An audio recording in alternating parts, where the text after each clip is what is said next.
Hello, welcome to the course PH6B13E Computational Physics. The contents of today's lecture is taken from Core Python Programming by R. Nageshwar Rao. We will continue to discuss topics from Module 1, Introduction to Python Programming. In today's class, we will talk about one of the most important operations in any programming language, that is file operations.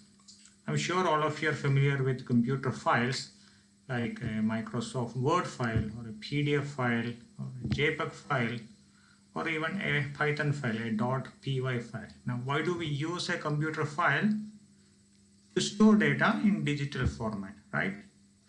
So using file instructions, either you can import data from a file or export data to a file. And what are the benefits with file operations? The most important one, you can store data permanently. For example, if you type something in a Word file and when you save it and shut down your computer, and next day when you come back and restart your system, your file is there. You can access all the text which you have typed in your file. If you do not save it as a file, then what happens? As long as the application is open, as long as the computer is on, then your data is there in the random access memory, RAM of your computer. The moment you close your application and you switch off your computer, the data is lost. So if you want to store data permanently, then you need to use a file. Second one, you can update the data. For example, you write one page in Microsoft Word today, save it. Next day you come add two more paragraphs. It is perfectly fine. Third one, data can be shared by other programs. For example, you create an image, a JPEG file using a Photoshop, then you can insert that image in your Microsoft Word file or in your PowerPoint file. Right? So you can share data among various programs using file operations. There are mainly two types of files. One is the text file like a Word file or a Notepad file or a PDF file. And second one is a binary file. So, for example, images. So if you zoom into an image, you enlarge it, you will find that the image consists of small dots or small squares. These are known as pixels. And usually pixels are represented by bits, ones and zero. That's why image is a binary file. And there are two basic modes in which you can operate a file. They are read mode and write mode. Read mode is indicated by letter R and write mode by letter W. And working with a file is similar to working with a book. Now, how do you use a book? First thing, you need to open the book, right? Once you open, you have two options. Either read the contents of the book or write something new onto the book. So read or write. Once you are done with reading and writing, you can close the book, right? So this is the basic sequence of any file operation. You first open the file, then you either read the content of the file or write something new onto the file. After that, you close the file. And what's the difference between reading and writing? Read is like using a PDF file. Right? You can only read the contents of a PDF file. You cannot change the contents. Of course, there are PDF editing software, but if you're not using any of those sophisticated tools, then you usually just read something from a PDF file. You do not change anything there. On the other hand, write is like using a Word file. Here you can change the content, right? You can either erase everything and write a entirely new content, or you can add something new to the existing file. So write is like using a Word file, read is like using a PDF file. That's a fundamental difference. Now, as I said, for file operation, you have to first open the file, and after the file operation, you need to close it. Okay. So the syntax for opening and closing are as follows. So you open with the actual file name with extension. For example, if you have a text file, call it as .txt. If you have a data file, call it as .dat, etc. Comma, the mode, which mode you want to open, either read mode or write mode. Then just like file operation, you can assign this to a dummy name, right? Then for closing, dummy name dot close bracket. So here you open the file, you perform something, then you close the file. So let's get familiarized with some of the basic file operations. Suppose I want to open a text file named test. Inside that file, I want to write the line. This is my first file. So this is my name. So first thing first, you need to open the file with a dummy name. I am going to use a dummy name F here. Okay. So F equal to open test.txt. This is a file name with extension, comma. Now what's my aim? I want to write something onto my file, right? Which means I need to open it in the write mode, which is indicated by W here. Now I'm going to write f.write. This is my first instruction. Then in the next line I write f.write first file. Sorry, one extra symbol has come here. Let me fix that. Okay, so this is my second line. Once I write my entire content, then I close my file. So dummy name dot close. So f.close. So here what happens. So when I say open test.txt, it's going to create a file object named test. A text file named test will be created.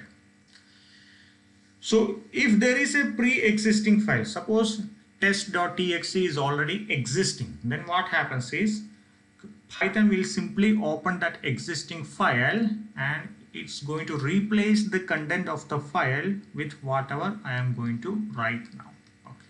So if there is no file, it will create a file, then write. If there is already a file, it will open that file and replace the content with the new content. Now once I write something, now it's time to read it, right? So I close the file. Next time if you want to read it, first I need to open the file again. So f equal to open test.txt. Now I am going to read it, so I open in the read mode indicated by R. And the keyword for read is read itself. So I say f.read.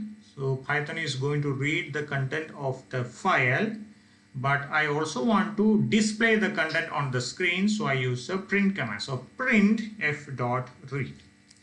So if I simply put the bracket blank, then it will read the entire file. So you are going to get the message, this is my first file.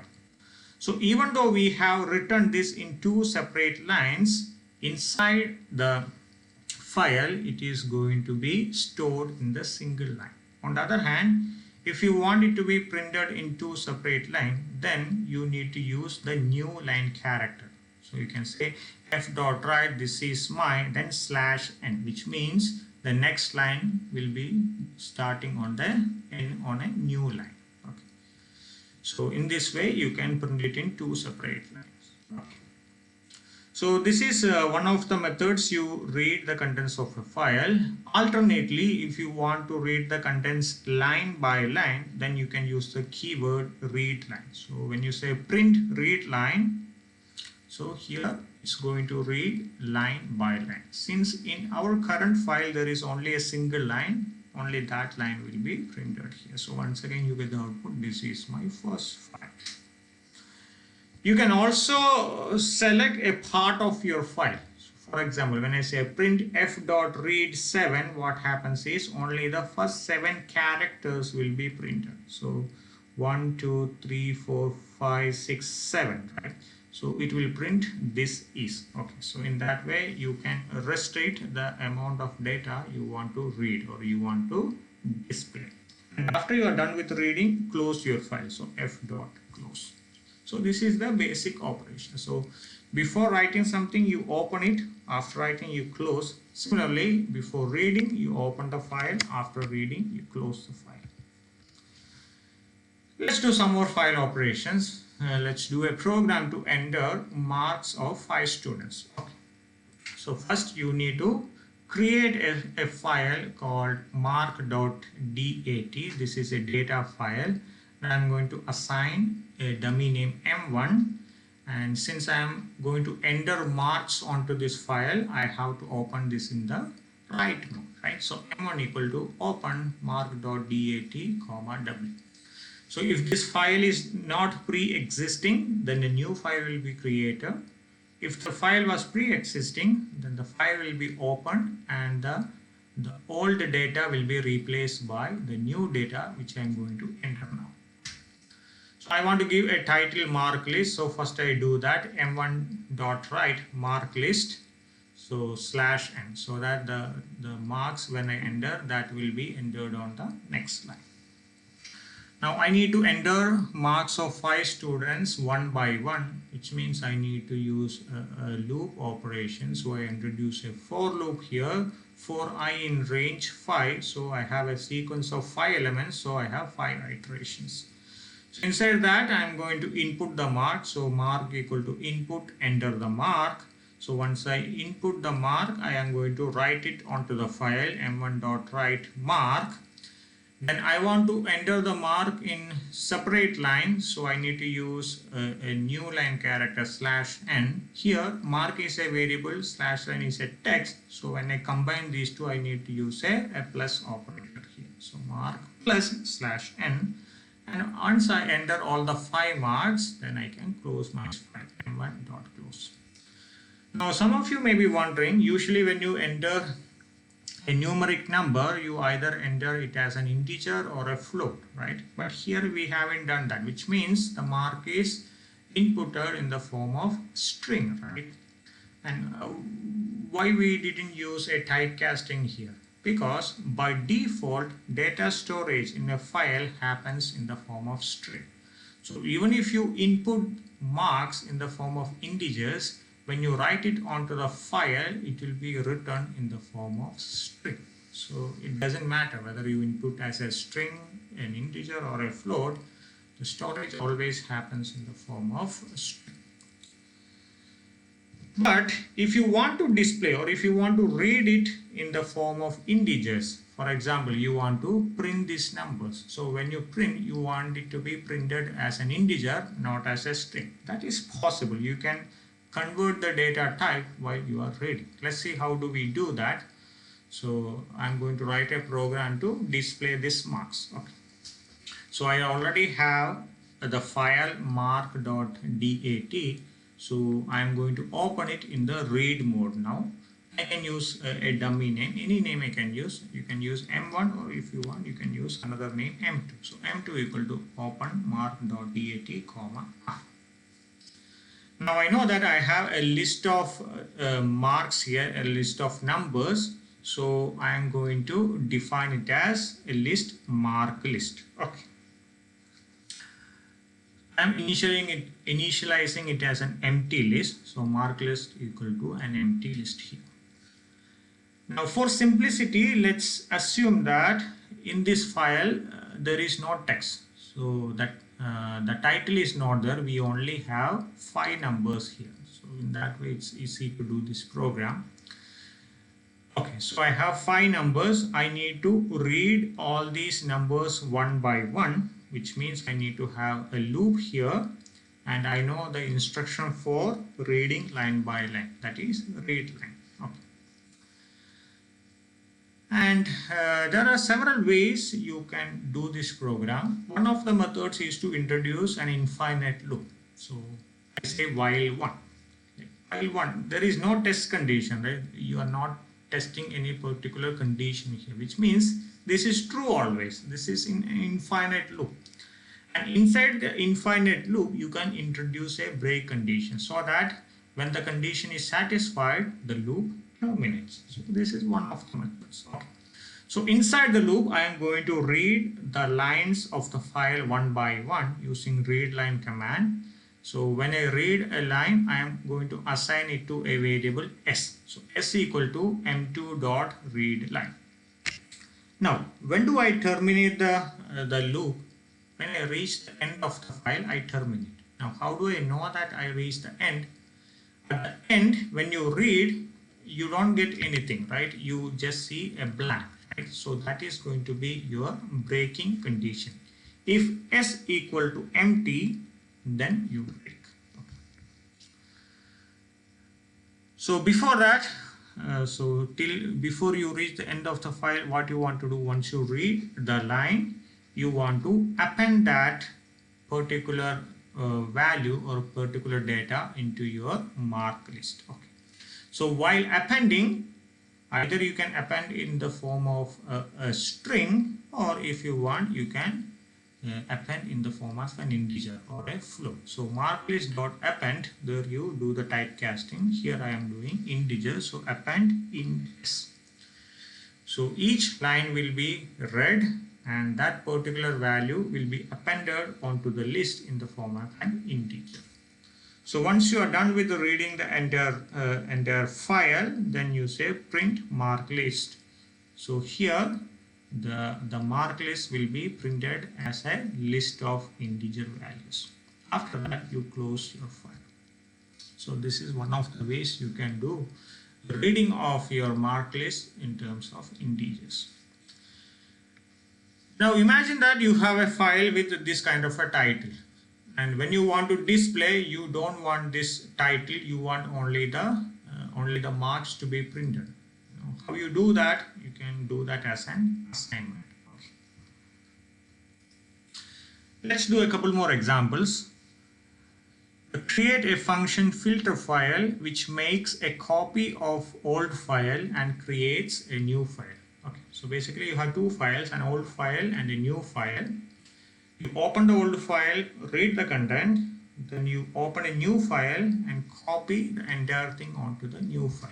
Which means you need to open old file in the read mode and new file in the write mode. So you first create the function filter file. So def filter file, you have two arguments, old file and new file. Okay. So inside the file, first you open old file in the read mode, give the dummy name f1. Open new file in the write mode, give the dummy name f2. Now you can read the entire content of the old file using the read statement and call that as text. So text equal to f1 dot read. So the entire content of old file is read. Now you write that entire thing onto f2. So f2 dot write text. So after you are done with copying, close f1 and f2. So f1 dot close, f2 dot close. That's the end of your function. You just return. So the control will go back to the main program. This is simple and straightforward. Let's make the problem slightly more challenging. Create a function filter file which makes a copy of old file and creates a new file after omitting all the command lines. So this is slightly more tricky. How do we do that? First, get the program logic right. So here you cannot read the entire file at once. You will have to read line by line because you are asked to omit all the command lines. Okay, so first thing, you need to read the file line by line. For that you can use the read line command. Okay. Second thing, how do you identify a command line? We know that command lines always starts with a hashtag, right? So when you read a line, so basically it is read as a string, and you check whether the first character of the string is hash symbol, right? So if that is hash symbol, you don't write that. If it is not hash symbol, then you write that. So that is your programming logic. So once you get your programming logic right, now it's the time to implement the logic in the form of syntax. So just like the previous case, you open old file in the read mode, call it as f1. Then you open new file in the write mode, call this as f2. So remember, always you need to open the file first. Okay, first step is done. Next, you need to read the contents line by line, which means you need to have a loop. And one of the methods is to introduce an infinite loop, and inside the infinite loop you have a break condition. So I say while true. So this is similar to while one. While true, it has no meaning, it is always true. So this creates an infinite loop. So inside that you need to read the contents line by line. So you say text equal to f1 dot read line. What is the break condition? Once you reach the end of the file, then the read line will return an empty string. So when you reach that point, you break. So if text equal to empty, then you break. Then it's time to omit all the command lines. So you say if text 0 equal to hash. If the first character of the string is hash, then you say continue. So what's the meaning of continue? It doesn't go to the remaining of the loop, it will go back to the starting of the loop. Starting of the loop is read line, so it will read the next line. So after this you say f2 dot write text. So if it is not a command line, then the line will be returned onto the new file f2. On the other hand, if it is a command line, this write statement will be skipped, it will go to the next iteration. So once you are done with your reading your entire file and writing the contents, once you hit the break condition, the loop will be terminated. You come outside the loop. After that, you close F1 and F2 and you return the control to the original program. Okay.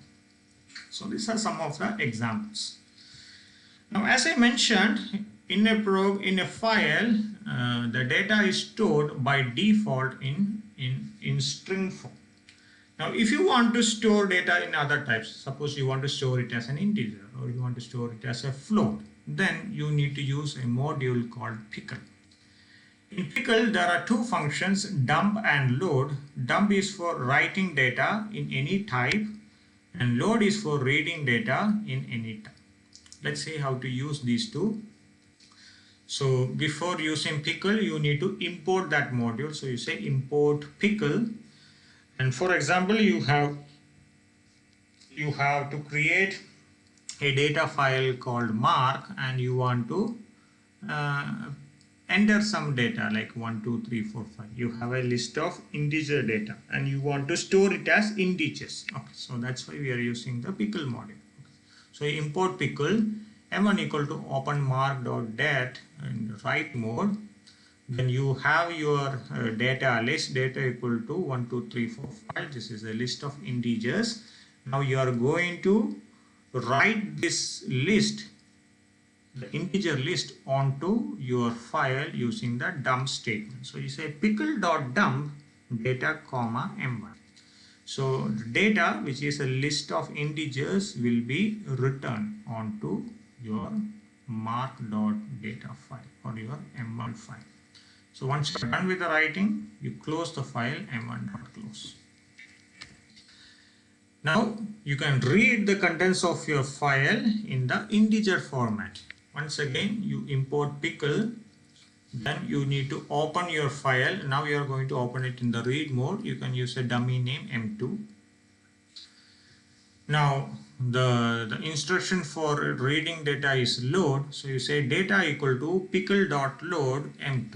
Okay. So whatever is the content of the file M2, it will be read as it is. Since we have stored it in terms of integers, it will be read in terms of integers. Okay. Then you say print data, so the data will be printed in the form of integer numbers. After that, you close your file. So the default data storage happens in string format. If you want it to be in terms of other data types, then you can use this pickle module. So this is a brief introduction about file operations. There are several other instructions, several other functions related to file operations. You can always read the textbook, or you can also use your internet for getting additional information. So that's for today, and this also marks the end of module 1, which is Introduction to Python Programming. In the next class, we will start second module, that's about numerical methods used in physics. So stay tuned for that. Thank you.